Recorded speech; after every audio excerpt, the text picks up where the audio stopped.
Dans les canons romanesques, le héros gentil, plein de bonnes intentions, même si un peu naïf, un poil trop gentil, crédule, s'oppose au méchant, à l'antagoniste, celui qui est méchant parce qu'il est méchant. Orangina rouge à l'orange sanguine. Mais pourquoi est-il aussi méchant? Ces deux personnages ne sont pas à confondre avec l'anti-héros, moralement complexe, non conventionnel à de nombreux égards, mais un peu supérieur aux autres. Ce sont des grands classiques des personnages. Mais on ne parle pas assez des losers, des nazes. Pas des gros déchets, non, pas des personnages secondaires, non. Juste des protagonistes, mais...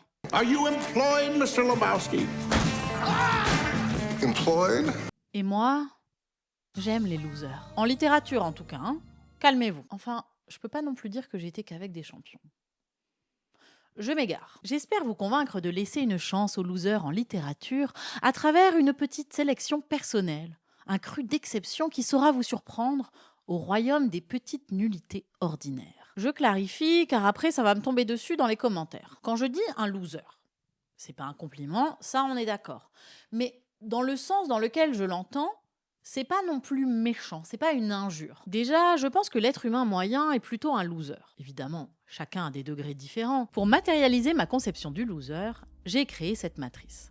Et ensemble, nous allons placer les losers littéraires sur ces deux axes. D'abord, on est un loser par rapport à soi-même, avec d'un côté ceux qui sont incapables de prendre la moindre décision, qui n'agissent pas, qui sont tétanisés par le fait de faire, et de l'autre, ceux qui se laissent porter par la vie, des suiveurs plus ou moins dociles, plus ou moins critiques, mais englués dans leur inaptitude. Dans les deux cas, ils ne font pas grand-chose, on s'entend, mais plus on va vers la droite, plus il peut y avoir des soubresauts, des petits mouvements, des actions quand même. Ensuite, l'autre axe est sur la capacité de changement ou d'évolution.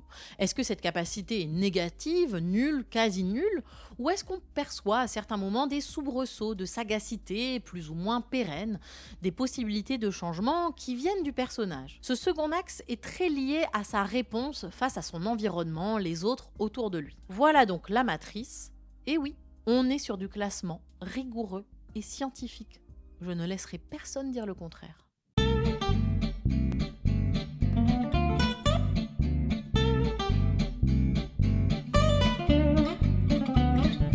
Dans toute l'histoire des doctorats du monde, est-ce que vous connaissez quelqu'un qui en ait fait un par inadvertance? Ah, j'ai vu de la lumière sur un malentendu, je suis rentrée. Vu les années de galère, d'abnégation que demande une thèse, c'est impossible. Et pourtant, c'est exactement ce qui arrive à Marcello, le loser de Dario Ferrari, dans La récréation est finie. Même son sujet de thèse, ce n'est pas lui qui le décide, mais son directeur de thèse, un grand monsieur de la littérature qui fait la pluie et le beau temps dans le monde académique. Il lui dit « Tiens, va voir du côté de ce type-là, c'est un très bon sujet. » Marcello se retrouve donc 1. À faire une thèse par hasard, et 2. À la faire sans le vouloir sur l'œuvre de Tito Sella, un homme qui a pris part aux activités révolutionnaires communistes pendant les années de plomb et qui a fini emprisonné suite à un meurtre commis par son groupe. Il y aurait sa fameuse autobiographie qu'il aurait écrite en prison, mais que personne n'a jamais retrouvée. Existe-t-elle seulement? Marcello découvre donc les arcanes du monde académique, ses lois, ses repères, ses guéguerres de pouvoir. Lui, il est comme un champignon sauvage qui a poussé de manière inopinée en une seule nuit. Coucou, je suis là.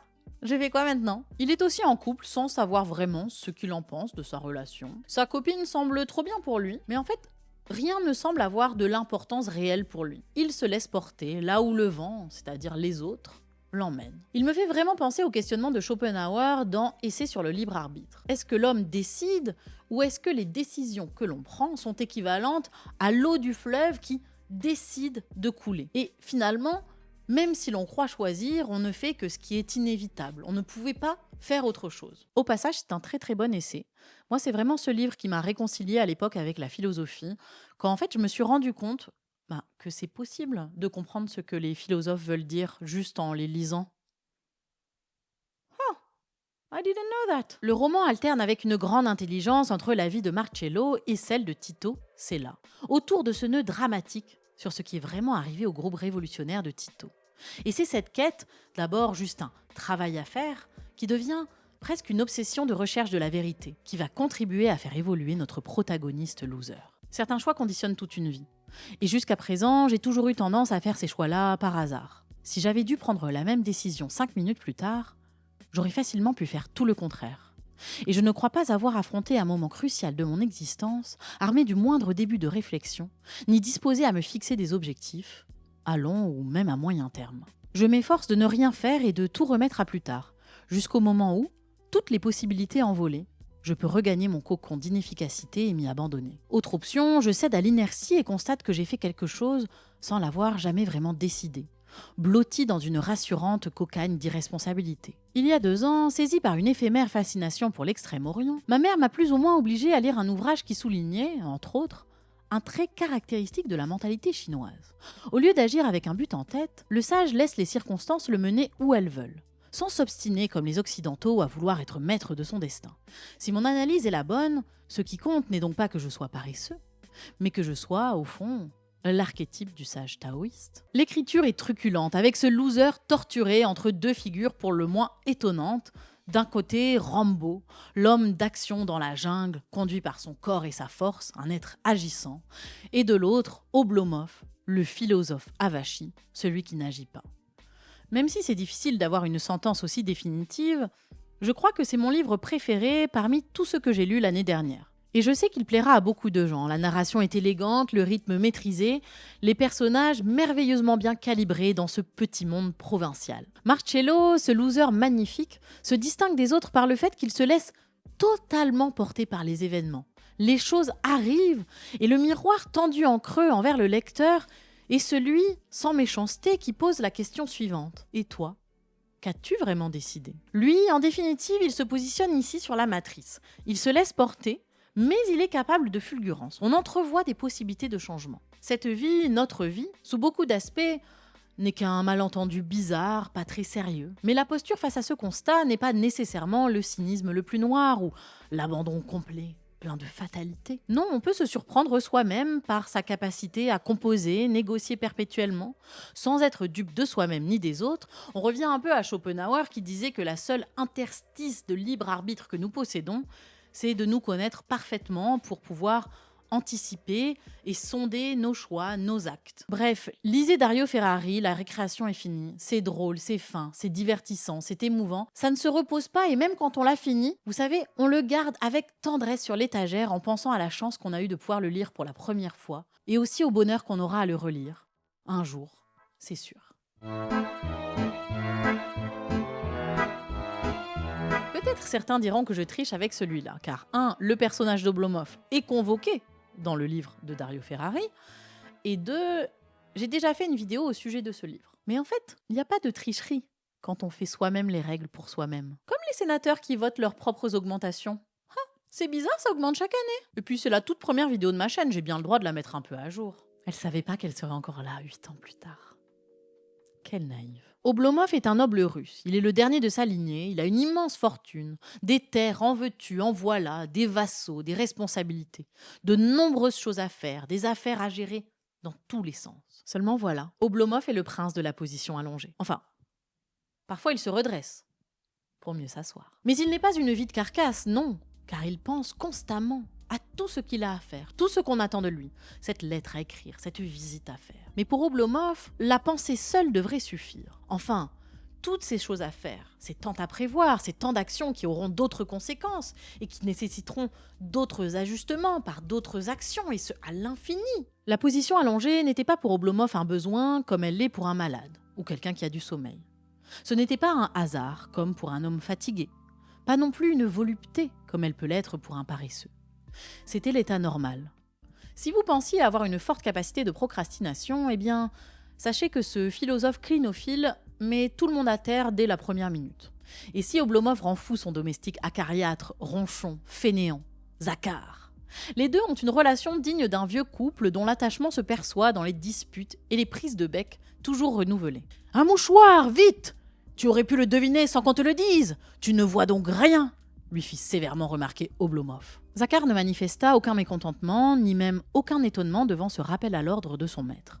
Il le trouvait sans doute tout à fait justifié. « Mais qui sait où vous pouvez avoir mis votre mouchoir ?» grommela-t-il toutefois, arpentant la chambre et tâtant chaque siège, bien qu'il n'eût absolument rien sur les 10 sièges. « Vous perdez tout !» dit-il enfin, ouvrant la porte du salon pour voir si par hasard un mouchoir ne s'y trouverait pas. Où vas-tu chercher ici? Je ne suis pas allé là-bas depuis avant-hier. Plus vite, disait Ilya Ilitch. Où est le mouchoir? Mais il n'y a pas de mouchoir, dit Zakhar, les bras ouverts, après avoir promené son regard partout. Ah oui, le voilà, cria-t-il soudain. Sous vos pieds, je vois un bout qui dépasse. Vous êtes couché sur votre mouchoir et vous demandez qu'on vous le donne. Même si Oblomov ne se lève pas de son canapé pendant toute la première partie du livre, croyez-moi 1000 fois quand je vous dis que jamais vous ne vous ennuierez. Les personnages défilent chez lui. Le comique de répétition semble ne jamais pouvoir s'arrêter. L'histoire se déroule même là où on ne l'y attend pas. Elle prend des cheminements qu'on n'aurait pas anticipés. Dont une question, est-ce que l'amour véritable arrivera à changer la nature profonde d'Oblomov? L'amour peut-il changer un homme comme lui? L'indolent, l'ambinatoire? Oblomov n'est pas qu'un fainéant, il est profondément intelligent, empathique et juste. Et c'est ce qui fait qu'il est entouré de gens qui l'aiment tendrement et qui veulent le meilleur pour lui. Mais quand ils veulent le meilleur pour lui, est-ce que c'est pas plutôt leur vision à eux, leur idée de ce que Oblomov devrait faire ou ne pas faire? Oblomov doit-il changer pour correspondre à cette norme, à cet attendu? Ou est-ce que l'aimer véritablement, c'est l'accepter tel qu'il est sans chercher à le changer? Dans une société qui nous encourage à monétiser le moindre micro-talent, la moindre compétence, à chercher l'argent comme seule preuve de la valeur d'une activité ou d'une personne, Oblomov n'aurait-il pas compris quelque chose d'une sagesse séculaire qui nous échapperait? Voilà des années que j'essaye de faire connaître plus largement cette œuvre de littérature russe, encore trop marginalement connue chez nous. Et moi je vous dis, si vous voulez commencer quelque part votre découverte de la littérature russe, je vous le dis, c'est clairement ici, avec ce livre. Est-ce ma faute s'il y a des punaises dans le monde? Dit-il avec un étonnement candide. Est-ce moi qui les ai inventées? Cela vient de la saleté, dit Oblomov. Pourquoi mens-tu toujours? Ce n'est pas moi qui ai inventé la saleté. Maintenant, en tant que loser, Oblomov se situe à l'exact opposé de Dario Ferrari. Il est incapable de décision, d'action, de prise d'initiative, et sa capacité d'adaptation, de changement est... Ah non, là, elle est même pas nulle, elle est négative. Il a des soubresauts, je dis pas le contraire, mais on doit prendre le personnage dans sa globalité pour la matrice. C'est la règle. C'est pas moi qui les ai faites, je suis les règles.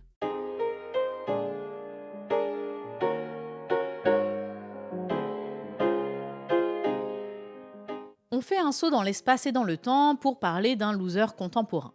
Le père d'une famille nigériane nommée Lukman. Cette famille décide de quitter son pays natal après avoir gagné des visas à la loterie pour aller s'installer aux États-Unis, à New York City. Le grand rêve pour tout le monde, sauf pour lui. Tout son monde s'adapte petit à petit à cette nouvelle vie, à cette nouvelle culture très différente de la leur, sauf lui. Le fossé se creuse avec sa femme, avec ses enfants, sans qu'il ne se remette en question. Ce sont les autres qui changent, et lui, il perd pied dans cette nouvelle normalité où il a du mal à exister, à trouver sa place. Il ne comprend pas que sa femme ait tant d'amis dans le voisinage. Il voit ses enfants changer d'attitude et de manière de parler. Sa fille qui veut aller traîner au centre commercial. Et lui, il reste braqué dans son incompréhension face à tout cela et son « c'était mieux avant ». Il fait de maigres tentatives pour changer, mais sans y parvenir. Il n'arrive pas à dépasser sa fierté, son ego d'homme, le père de la famille. C'est au monde entier de changer et de s'adapter à lui. Il se vante, il est persuadé de mieux comprendre le monde que les autres, que n'importe qui d'autre. Lui, il voit le racisme qui est invisible à ses proches. Et avec son ton sentencieux de donneur de leçons, il creuse petit à petit, sans s'en rendre compte, le fossé entre lui et le reste de sa famille. Il les aime, mais il est incapable de remise en question. J'avais compris, dans le cas tout simple d'Ismaël, comment ses problèmes avec sa famille au Nigeria l'avaient braqué contre les Nigérians. Sa famille l'avait rejeté, donc il les rejetait à son tour. Je comprenais que ses problèmes avec Sondra l'avaient braqué contre les Afro-Américains. Il rejetait la famille de Sondra. Ce que je ne comprenais toujours pas, c'était comment les difficultés qu'il avait connues en Amérique avaient pu faire de lui un défenseur de ce pays. J'aurais voulu en discuter de tout ça avec Mauriam, mais elle risquait de s'en servir pour me faire du chantage. Et franchement, ce qu'Ismaël m'avait révélé était bien trop personnel et humiliant pour être répété.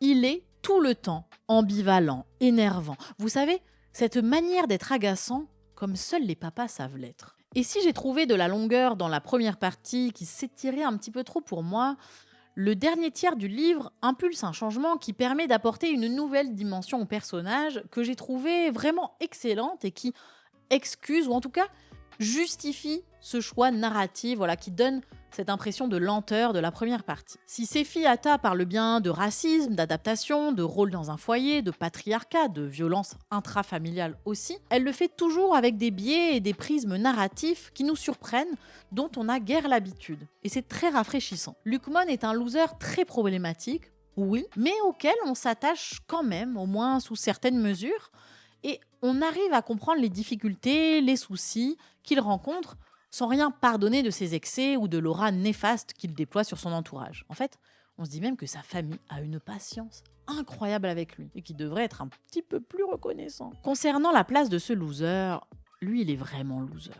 Il se laisse porter un peu moins que le Dario Ferrari, certes, mais il râle tout le temps sur les décisions prises par les autres. Il est pénible et il ne croit pas nécessaire de changement, il ne s'adapte pas.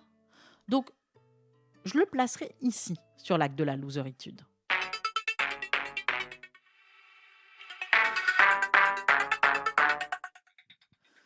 Si vous me suivez assidûment, voilà un bon point sincère.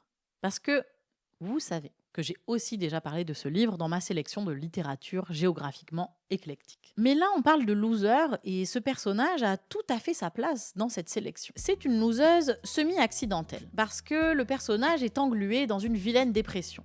Elle regarde des séries policières non-stop. Moi, je regardais Lucifer sans pouvoir m'arrêter. C'est premier degré. La dépression est une maladie. Allez consulter des professionnels qui pourront vous aider.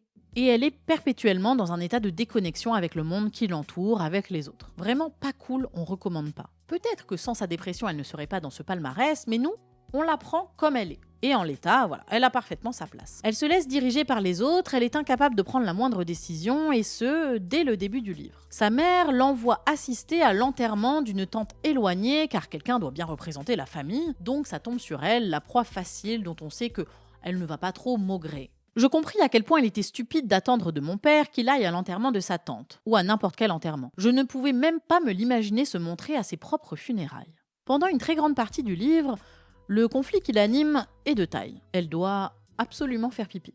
Mais elle n'arrive jamais à trouver les bonnes circonstances, elle n'arrive jamais à demander, à s'éclipser, même juste le temps d'un petit pipi salvateur. Au lieu de ça, elle se fait trimballer, comme vous savez ces petits chiens qui semblent n'avoir jamais touché le sol de leur vie, ils passent leur temps dans des sacs. En fait, ils doivent même pas savoir marcher quand j'y pense. Elle est capable de brefs moments de sagacité, mais en dehors de cela, elle a abdiqué la moindre possibilité d'avoir prise sur les choses et son environnement. Cette abonnée absente à la loterie de la volonté nous fait découvrir tous les autres personnages et toutes les situations à travers son prisme désabusé, ce qui rend ces mêmes situations encore plus absurdes, encore plus détonnantes. Les gens ne se sentent jamais aussi vivants qu'après un enterrement, à condition, bien entendu, que le défunt n'ait pas été un être trop proche ou trop cher.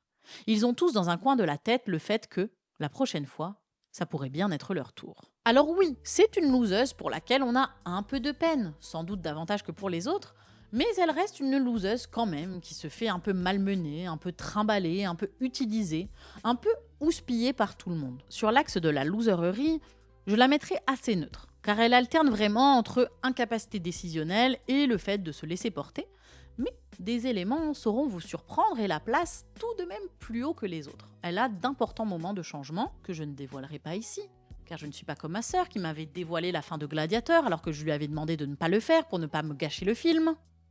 Moi, je suis une bonne personne.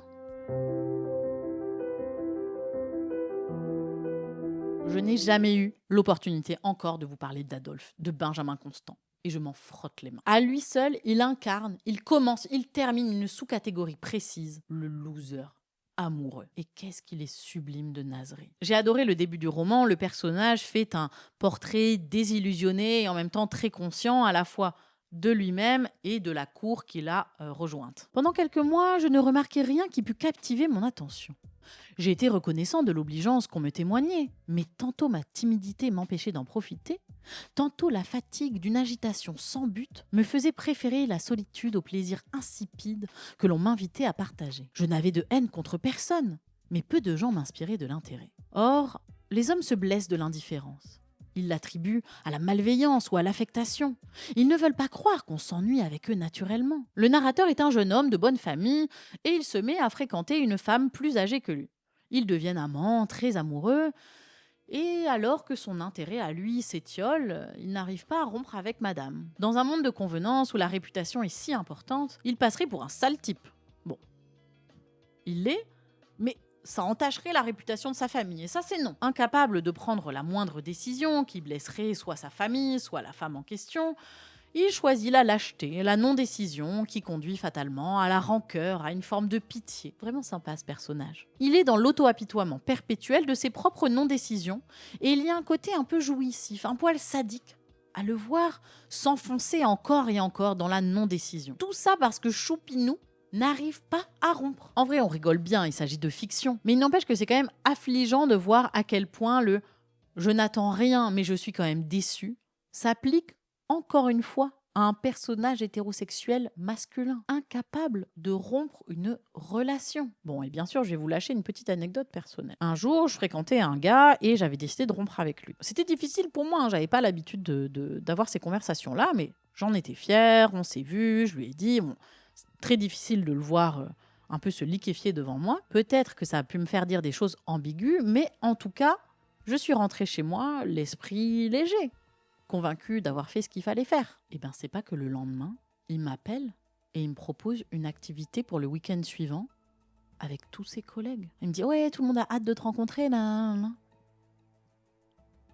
Et moi, je l'ai quitté la veille et je me dis « Mais où est la faille spatio-temporelle ?» Peut-être que c'est pour ça que je suis dure avec Adolphe.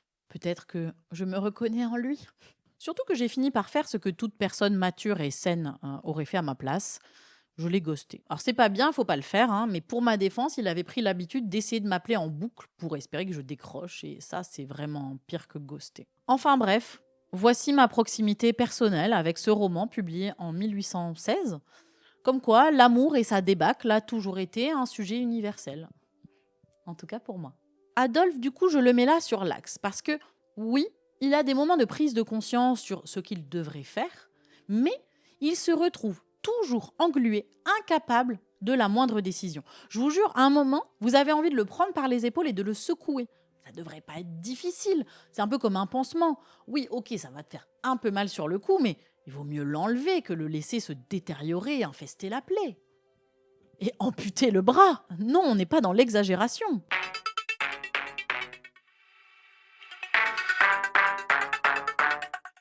Au pied du palmarès des losers, il y a les losers ratés. Ceux que vous avez tellement envie de claquer contre un mur que vous n'êtes plus attendri par leur médiocrité. Vous ne souhaitez même plus qu'ils changent au moins un peu. C'est avec un grand étonnement que je vais vous parler du dernier livre de Karl Ove Knausgaard, Les loups de l'éternité, qui est un bon contre-exemple de pourquoi les losers ont une alchimie très précise qui peut ne pas prendre. Ce livre, ce pavé pour être exact, est le préquel du roman précédent de l'auteur, L'Étoile du matin. J'avais beaucoup aimé ce roman qui flirte avec un mystère, un poil de science-fiction, mais qui reste dans l'esprit de l'écriture de Koch. Eh bien, dans Les Loups, c'est autre chose. Le personnage est un petit peu l'antithèse des personnages auxquels il nous a habitués. Il a environ 19 ans, il est très laid, il est détestable.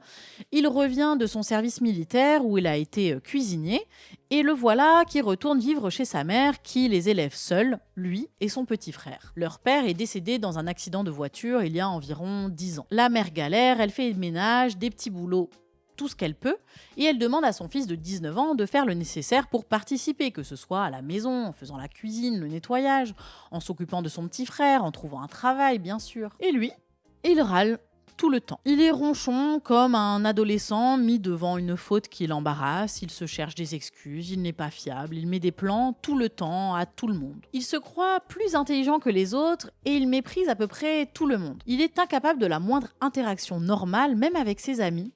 Et c'est vraiment pas un méchant au sens de personnage antagoniste ou anti-héros, c'est juste un gars médiocre, sans intérêt. Dans une autre réalité, c'est le genre de gars qui lancerait un podcast de crypto sur les high value men et qui dirait des bêtises abyssales sur les relations humaines, sur les femmes et sur les hommes. Et bien sûr, c'est l'intention de Karl Ove Knausgaard de créer un tel personnage. Je dis pas que c'est un loupé de son côté, mais au-delà de ce seul personnage, il m'a semblé lire une caricature de son écriture, avec des petites choses qui s'étendent, qui se répètent, la course au supermarché, la petite course ici et là, juste pour s'étendre, juste pour noircir les pages. Je ne me suis attachée à rien, ni à aucun personnage dans cet univers fictionnel.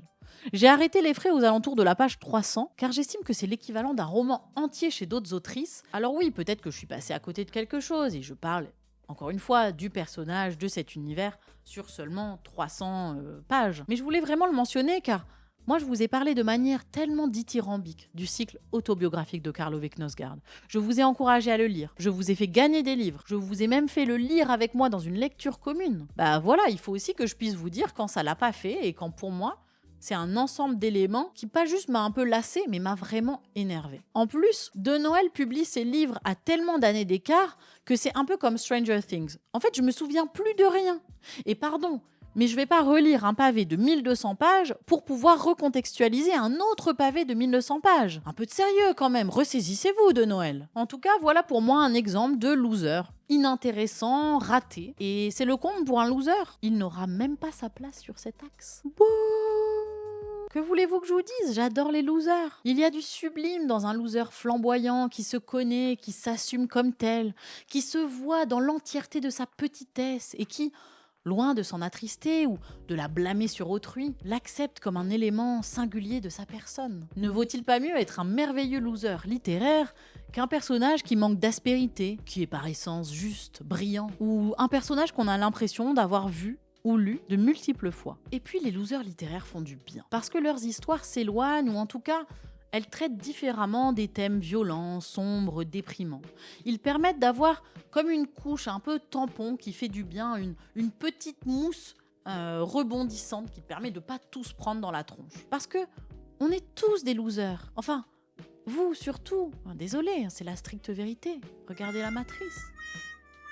Et elle perdit 10 000 abonnés par cette blague. Si ces livres vous intéressent, je vous encourage à soutenir les maisons d'édition indépendantes qui les publient pour Dario Ferrari et Dans le Fossé. Pour Made in Nigeria, c'est Actes Sud. Mais bon, il faut soutenir une autrice nigériane dont c'est le premier roman traduit en français. Et pour les classiques que sont Oblomov et Adolphe, allez voir du côté de la seconde main, il y en a plein. Et si vous avez d'autres personnages losers que vous aimeriez placer sur la Matrice, eh bien, dites-moi tout en commentaire parce que, encore une fois, j'aime les losers.